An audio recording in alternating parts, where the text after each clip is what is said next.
I didn't. Are you serving tonight? I didn't violate anybody. So. Okay. Well, it's unlawful to serve someone who's visibly intoxicated. Right. Okay. So I think we all know that, but I didn't do that. So. All right. You have your ID? No, I don't. I didn't break any law. Right? Do you have evidence? That's why do you we're here. Do you have evidence that I broke a law in particular? That's why I'm here. If you don't have evidence that I specifically broke a law, then there's no probable cause for you to ask for my ID because I have you have to have reasonable. suspicion. No, you have to have reasonable. Specifically broke a law, which I didn't do. At a private event in Colorado, a catering staff member known online as Right to Resist records a tense encounter with two officers investigating a liquor violation. The officers demand ID from all staff without citing any specific wrongdoing. At 1:57, the situation escalates sharply. The citizen begins invoking his Fourth Amendment rights while calmly but firmly refusing to identify himself. What gives police the authority to demand ID when no crime has occurred? Does reasonable suspicion apply to everyone at the scene, or must it be individualized? This video challenges how far police can go in the name of investigation, and whether knowing your rights is enough to protect your freedom. Watch as the citizen defends his legal ground with unwavering confidence. Subscribe to our ID Refusal channel to explore real cases like this, and support the original creator Right to Resist for standing up and documenting this vital interaction. Stay to the end where we break down what this encounter teaches about real-world police accountability. I don't answer questions. Okay. Do you have your ID on you? I don't offer. I need your ID. Did I break a law?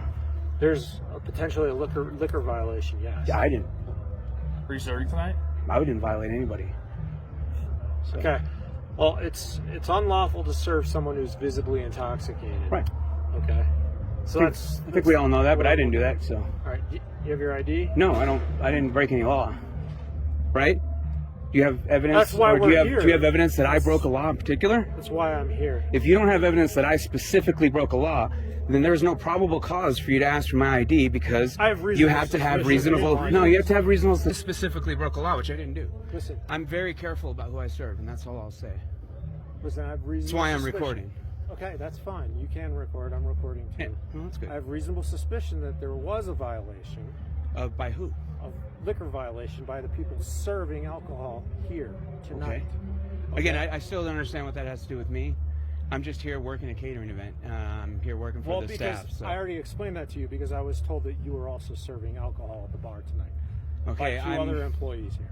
I'm not going to get into details and discussions with you about an ongoing investigation, especially when it has nothing to do with me. You don't have to answer any questions, but you do have to identify yourself. I didn't break any laws, so what would I have to identify myself for? In Colorado, in order to ID somebody, you have to have proof that they've either broken the law or that you have to have reasonable suspicion or articulable suspicion that they have broken the law. No, you didn't witness me doing anything, and you don't have any witnesses saying that I overserved anybody.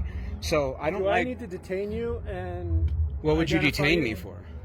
To identify you. For what crime, though? You have to have a crime to detain me. Reasonable suspicion is not a crime. So look, Yeah, go ahead. Were you serving alcohol tonight at this event? I'm not answering any questions for you guys. who's your supervisor? We were told that you were. That's, I don't know. Marissa? I don't know. I just worked the venue. I don't know who my supervisor is. Yeah, we'll hang tight here. I don't hang tight. I'm not in the military. So that's a military term. I'll have you stand here. I'm not in the military, so I don't follow military orders like hang tight. It's a military order. So I was in the military. I don't. were you? Yeah, that's probably why you say it. Hang tight's a military term. I'm not a military person. I'm a civilian. So there's no reason to hang tight. I'll wait here, though. Is there something I did to upset you? No. I'm not understanding why you guys think that you have the right to my ID when I didn't break any law. After the introduction, Right to Resist is approached by officers investigating a liquor violation. They begin questioning him and request his ID. He calmly refuses, stating he hasn't broken any law and invokes the Fourth Amendment. The officer insists he has reasonable suspicion. The conversation grows tense as the citizen challenges every legal assumption made by the officers. I didn't violate any crime. You have no proof that I violated any crime. Reasonable suspicion means that you have reasonable suspicion that you have proof someone violated a law. You don't have that. You have hearsay from many different people. You didn't witness anything. So reasonable suspicion has to occur in order for you to require my ID. That hasn't occurred yet. I'm not stupid. I know the law very well. I'm a paralegal. You're not going to bully me into forcing ID out of me for something I didn't do. I didn't break any law. So you have to have a law broken. Or say, we're pretty sure he broke the law in order to ID me. You don't have any proof that I broke the law, because I didn't. Can I talk? Yeah, go ahead. Okay.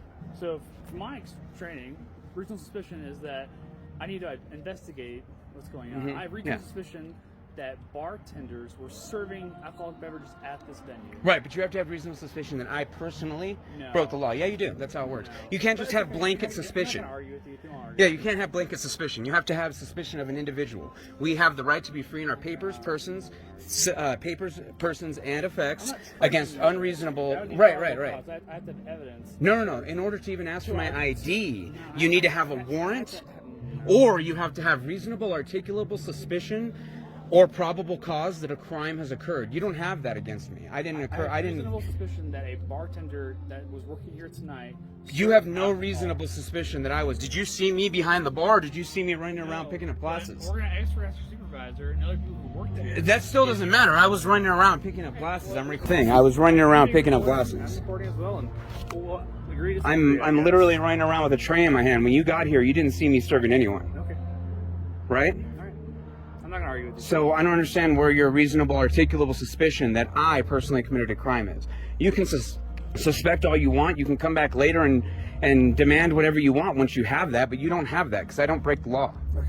I know what I'm doing. I'm an intelligent individual. I don't go out breaking laws. I know you are. You're a very intelligent guy. Yeah, so I don't break laws. So I have no reason to articulate. You have no reason to articulate a crime. So I have no reason to articulate, but you're just not listening. Not for me. You have reason to articulate what you think is a crime, but that's not a crime. The lady's on her way to the hospital. That's not even. Probable cause. But Again, that's not probable cause of me for anything. You're right. I have reasonable suspicion that I'm trying to investigate. Right. Reasonable suspicion is where we're at right now. I'm trying. Done it right real quick. Let me finish my statement. Right.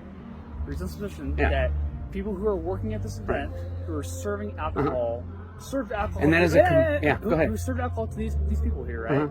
So we're just trying to identify. And that is a completely different thing than reasonable, articulable suspicion. Reasonable suspicion just means you reasonably suspect something happened. Reasonable, articulable suspicion is that you specifically have articulable proof.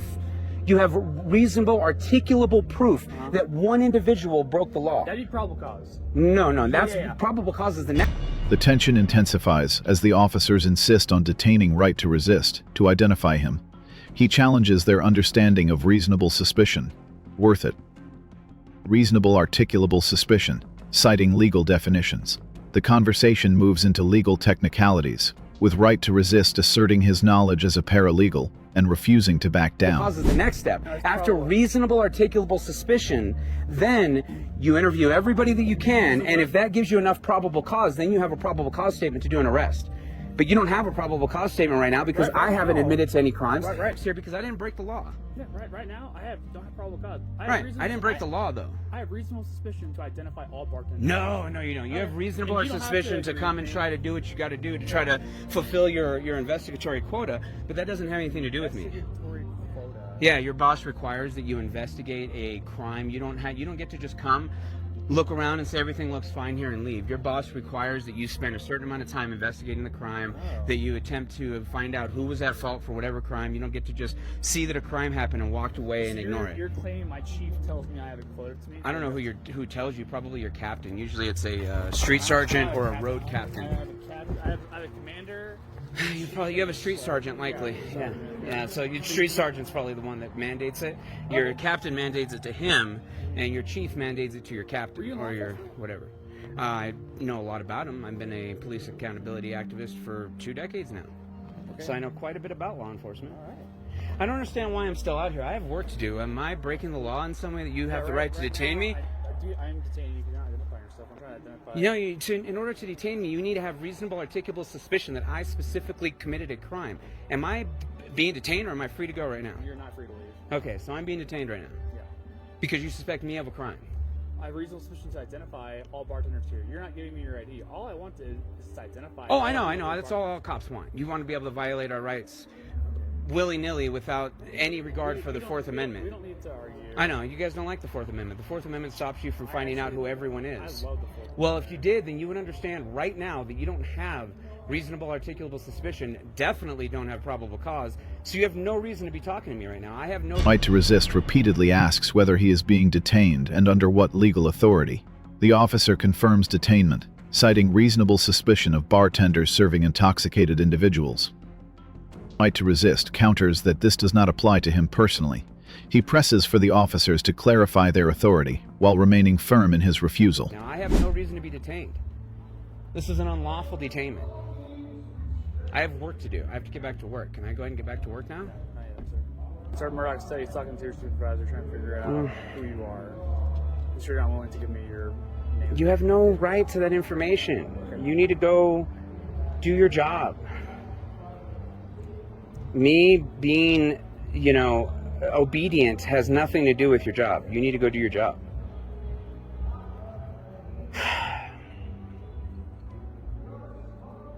You guys always think you can just bully situations, and it's not going to happen. I feel like I'm bullying, sir. I'm trying to have a conversation. No, it's bullying. When you decided that you were going to detain me without a really strong, reasonable, articulable suspicion, by detaining me without that, you are clearly violating my Fourth Amendment right now. You're violating my Fifth Amendment right. I should be free to leave at this point, and you're attempting to stop me from doing so because you're saying I'm violating the law, but you have no proof of that. You didn't witness me doing that. You can't take hearsay as proof. That's not proof. You have to witness something in order to call it proof, and you don't have that. I didn't do anything wrong. I didn't break the law. I don't do that. Sir, I'm always very careful. trying to identify you. You don't get to just identify me, though. You can say that you saw some bartender, but I'm not a bartender. I'm a server. You literally watched me walking around picking up glasses of water off of tables. Were you serving alcohol tonight? I'm not answering any questions. You literally saw me. You literally saw me picking up glasses of water. That's what you saw me doing. I just met you right here, right now, sir. And you're I watched you walk in as I was walking around picking up glasses. I don't know what you were looking for. I'm just letting you know that I saw you as I walked in when I was picking up glasses. I'm just trying to get my job done. I got work to do. I want to be able to go home. It's already what? Resistors, as is often the case, I got bored and started playing on my phone. In the process, I inadvertently stopped the recording.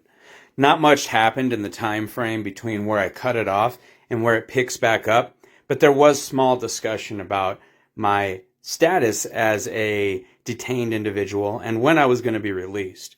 The video picks back up with the second officer returning after having acquired what he thinks is my legal name. I'm not being detained any longer? No. So what was I being detained? What reasonable articulation did you have that you could detain me? I've already explained this a lot. No, you didn't. You just told me I'm being detained. already So you can explain it to me. I'll- What reason? Let me finish real quick. What reasonable articulable suspicion did you have that I committed a crime that gave you the right to detain me? Okay.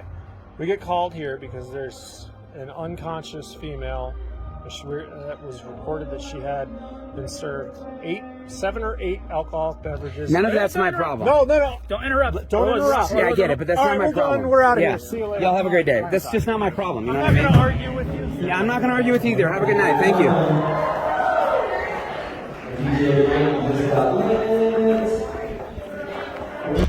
In the final exchange, Right to Resist asserts that this is an unlawful detainment and insists he must return to work. Officers continue pressing for his name. He challenges their authority and legal process until finally one officer returns, implies they may have his name, and ends the encounter. Right to Resist reaffirms his rights, and the video concludes with him stating that legal knowledge empowers resistance.